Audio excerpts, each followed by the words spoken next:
진짜 타이거 차이나 전기차 ETF는 도대체 언제까지 떨어지는 건지, 진짜 엄청나게 많이 떨어지고 있습니다. 21년도 말부터 떨어졌으니까, 이제 2년이 될 것 같아요. 고점 대비해서는 53% 떨어지고 있는 중이고, 아직까지 떨어지는 추세가 꺾이지 않았습니다.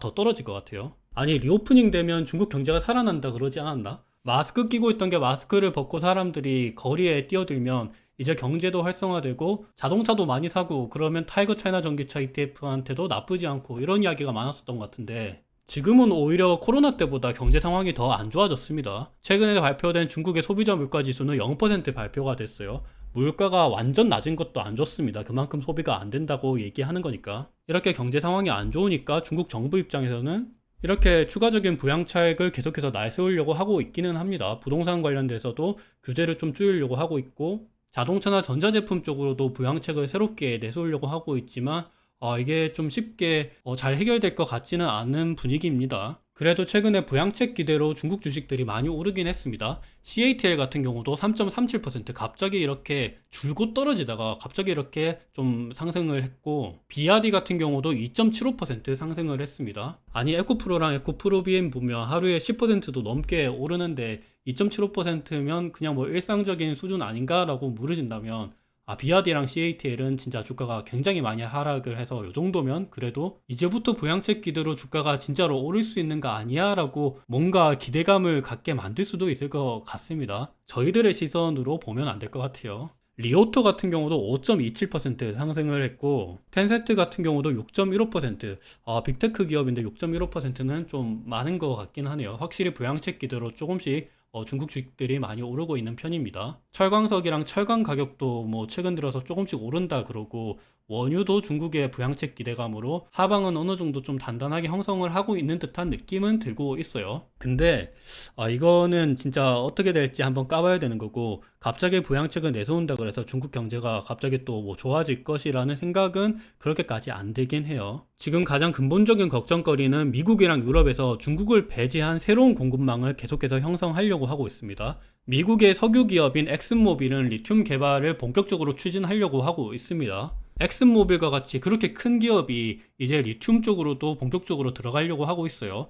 엑슨모빌은 예전에 애플, 마이크로소프트 이런 기업과 마찬가지로 시가총액 1등이었던 기업이기도 했습니다. 뭐 지금은 물론 엑슨모빌은 1등은 아니긴 하지만 그래도 굉장히 저력이 있는 기업이에요. 원래 원자재 에너지 쪽으로도 잘하던 기업이니까 리튬 사업으로 본격적으로 들어간다 그러면 이거 좀 확실히 신뢰 갈 만한 뉴스이기도 합니다. 엑슨모빌은 아칸소주 남부 지역인 매그놀리아 인근에서 세계에서 최대 규모의 리튬 공장을 건설하려고 하고 있다고 합니다. 이곳에서는 연간 7만 5천 톤에서 10만 톤 규모의 리튬을 가공할 수 있다고 하는데 이거는 작년 전 세계에서 가공 완료된 리튬의 약 15%에 해당한다고 합니다. 15%면 굉장히 많은 수치죠. 지금 세계에서 리튬 가공을 꽉 잡고 있는 국가가 중국인데 엑슨모빌이 이쪽으로 들어간다? 이런 뉴스만으로도 진짜 중국 전기차 밸류체인 쪽으로는 심장이 쿵 떨어지는 기사인 것 같아요. 더군다나 엑슨모빌은 리튬 시추 작업을 하는데 이게 리튬 염호에서 리튬을 끄집어내는 거랑 비슷하다고 합니다. 그리고 엑슨모빌이 돈이 없는 것도 아니고 기술력이 없는 것도 아니고 미국이랑 남미 이런 쪽으로 진짜 리튬 사업을 본격적으로 한다 그러면 이게 진짜 다른 기업도 아니고 진짜 신뢰할 수 있을 만한 그런 사업일 것 같습니다. 미국은 워낙 중국을 싫어하고 뭐 IRA 법안을 보더라도 뭐 당연히 그런데 유럽은 그나마 좀 우호적이었거든요. 중국 입장에서. 근데 유럽도 최근에 독일에서 기업들 전반적으로 중국의 의존도를 낮춰라 이렇게 지시를 했습니다. 뒤에서 보시겠지만 중국이 그나마 유럽 쪽으로 수출도 점차적으로 늘리고 있고 점유율도 늘리고 있었는데 요런 뉴스도 진짜 중국 입장에서는 한숨이 계속해서 나올 만한 그런 안 좋은 걱정거리일 것 같아요. 좀 세부적으로 보면 완전한 탈동조화를 뜻하는 디커플링은 일단 거부한다고 합니다. 이게 여기서 좀 갑자기 약한 모습을 유럽에서 보이는데 진짜 중국이 싫었다 그러면 디커플링까지 한다 이렇게 얘기를 해야 되는데 완전히 중국을 배제하기는 아직까지 힘들다라고 보는 것 같아요. 그래서 디커플링은 거부하되 디리스킹 기조를 공식화했다고 합니다. 디리스킹이라는 거는 리스크를 없앤다는 거죠. 중국이 갑자기 뭐 러시아가 우크라이나 침공했듯이 중국이 그리고 뭐 요소수나 히토류 같은 것도 갑자기 제재를 하듯이 이렇게 리스크한 상황이 발생할 것을 대비해서 중국을 배제한 새로운 공급망을 구축하겠다는 건데, 이것도 중국 입장에서는 상당히 기분이가 안 좋죠. 다른 나라도 아니고 미국이랑 유럽이 그냥 뭐 중국을 이렇게 때리듯이 하는데, 지금 당장은 중국이 전 세계적으로 전기차 밸류체인 핵심 광물이랑 가공 시장에서 되게 장악력이 높은데, 이게 또 추후에 어떻게 될지가 모르는 거거든요. 그래서 중국 입장에서는 되게 걱정거리가 많을 것 같아요. 예전에야 태양광이나 건설, 석유화학, 철강, 조선 이런 쪽으로 중국의 힘이 굉장히 막강했는데, 이제는 아예 중국이 성장하기도 전에 그냥 잡초가 조금만 올라도 이렇게 싹을 잘라버리듯이 그냥 뭐 목을 이렇게 쳐버리는 것 같아요. 그래서 현재 미국이랑 중국의 전기차 판매량 추이를 보면, 미국은 진짜 성장 속도가 굉장히 가파릅니다. 미국 전기차 판매량이 계속해서 우상향을 하고 있어요. 아직까지 점유율이 높지는 않습니다. 점유율이 거의 한 5% 정도 되나? 그렇게까지 높은 편은 아닌데, 오히려 반대로 말하면 확실히 이제부터는 성장할 수 있는 여력이 크다라고도 볼 수 있겠죠. 그리고 전기차 판매량의 전년 대비 성장률을 보면 최근에 70% 넘게까지 이렇게 올라왔습니다. 굉장히 성장 속도가 빨라요. 반면에 중국의 전기차 판매량 추이를 보면 물론 오르고 있긴 해요. 근데 미국이랑 같이 깔끔하게 오르는 건 아니에요. 갑자기 이렇게 훅 떨어졌다가 오르고 막 이런 모습이 보이고 있고, 더군다나 그리고 PHEV라 그러면 플러그인 하이브리드 전기차인데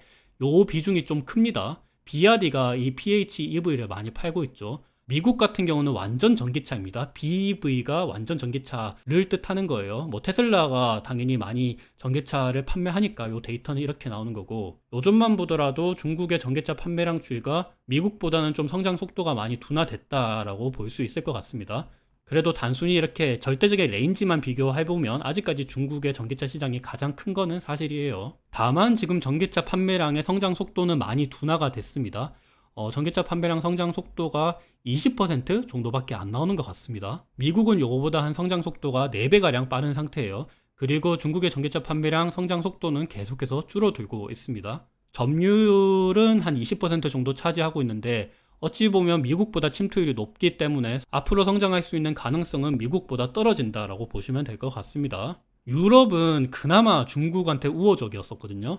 보시면 유럽의 전기차 판매량 전년 대비 성장률은 계속해서 최근 들어서 올라가고 있습니다. 근데 앞서 보셨다시피 유럽도 이제 중국을 좀 배제하려고 하는 움직임이 보이고 있고, 디리스킹을 하려고 하고 있죠. 뭐 완전 디커플링은 아니어서 그 점은 그나마 괜찮긴 하더라도 별로 뭐 기분이 좋지가 않겠죠. 그리고 점유율은 한 25% 정도 차지하고 있는데, 요 점을 보더라도 미국보다는 앞으로 성장할 수 있는 가능성은 좀 적다라고 보시면 될 것 같습니다. 그렇다면 LFP, 중국이 그렇게 잘하고 있는 LFP의 배터리 침투율을 보면 글로벌적으로는 LFP의 배터리 침투율이 계속해서 올라가고 있습니다. 지금 침투율이 한 40% 금방까지 왔습니다. 하지만 지금 가장 많이 팔리고 있는 배터리는 당연히 3원계고요. 미국을 보면 LFP의 배터리 침투율은 계속해서 떨어지고 있어요. 이 현상은 2022년 하반기 정도부터 조금 더 가속화되고 있는 상태입니다. 대부분이 3원계를 팔고 있습니다. 미국에서는.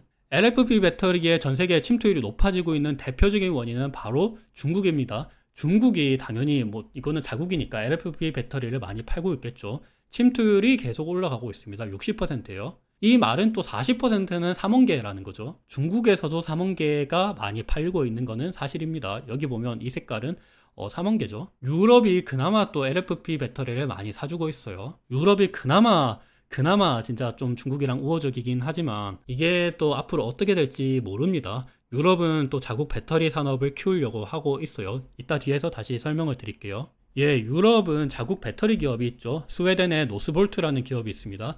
노스볼트가 내년에 IPO를 한다고 합니다. 6.5조 자금을 조달할 것이라고 얘기하는 만큼 앞으로 이쪽으로도 좀 배터리 계속해서 성장을 하려고 할 겁니다. 그리고 핵심 광물이랑 소재 쪽도 적극적으로 투자하고 있습니다.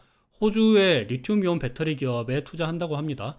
이것도 뭐 중국 의존도를 낮추겠다 이렇게 얘기하는 것만큼 중국 입장에서는 이것도 좀 달갑지가 않은 뉴스죠. 그리고 유럽은 노스볼트 말고도 여러 배터리 기업에 투자하고 있습니다. 독일의 아카솔, 뭐 지금 현재 생산 능력은 1GW이 얼마 안 됩니다. 뭐 당연히 작은 기업이다 보니까 얼마 안 되긴 하지만 앞으로 계속해서 늘릴 것이다 그러고 있고, 영국에 뭐라고 읽는지 모르겠는데 이 기업도 계속 투자하려고 알고 있고 스페인이나 독일, 영국, 이탈리아, 노르웨이 이런 쪽으로도 전반적으로 다들 배터리 쪽으로 투자하려고 있는 만큼 중국을 확실히 배제하려고 하는 움직임 그리고 그 의지만 보더라도 진짜 중국이 앞으로 잘할 수 있을까? 지금까지는 물론 치킨 게임 전문이어서 잘하긴 했지만 이제 전 세계가 좀 중국을 대놓고 싫어하는 모습이 계속 보이고 있고 이거는 그냥 정부 입장에서 뿐만이 아니라 일반 국민들도 중국을 굉장히 많이 싫어하고 있죠. 이번에 뭐 대만을 계속 침투한다 이런 이야기가 있고 러시아가 실제로 우크라이나를 침공하면서 유럽인들은